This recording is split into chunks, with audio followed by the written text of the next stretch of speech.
ধর্মীয় স্বাধীনতা লঙ্ঘন ও অধিকার খর্বের অভিযোগ এনে ভারতের গোয়েন্দা সংস্থা রিসার্চ অ্যান্ড অ্যানালিসিস উইং ও রাষ্ট্রীয় স্বয়ংসেবক সংঘ RSS এর উপর নিষেধাজ্ঞা আরোপের সুপারিশ করেছে যুক্তরাষ্ট্রের আন্তর্জাতিক ধর্মীয় স্বাধীনতা বিষয়ক কমিশন USCIRF।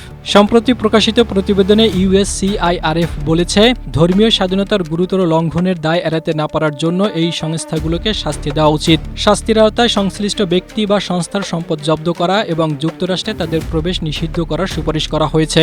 এছাড়া মার্কিন নাগরিকদের উপর নির্যাতনের অভিযোগের ভিত্তিতে ভারতে অস্ত্র বিক্রির বন্ধেরও সুপারিশ করা হয়। ওই প্রতিবেদনে ভারতকে বিশেষ উদ্বেগের দেশ হিসেবে চিহ্নিত করার দাবি জানানো হয়েছে। পাশাপাশি ভবিষ্যতে ভারতের সঙ্গে মার্কিন সহায়তা ও দ্বিপাক্ষিক বাণিজ্য নীতিকে ধর্মীয় স্বাধীনতার উন্নতির সঙ্গে যুক্ত করার সুপারিশও করা হয়েছে।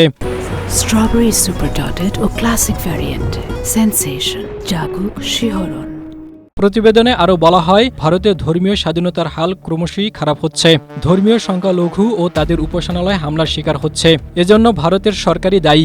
এছাড়া USCIRF ভারতসহ পৃথিবীর 18টি দেশকে বিশেষ উদ্বেগজনক বলে চিহ্নিত করেছে, যেগুলোর মধ্যে রয়েছে আফগানিস্তান, মিয়ানমার, চীন, Cuba, Eritrea, Iran, Libya, Nicaragua, Nigeria, উত্তর কোরিয়া, পাকিস্তান, রাশিয়া, সৌদি আরব, সিরিয়া, তাজিকিস্তান, তুর্কমেনিস্তান ও ভিয়েতনাম।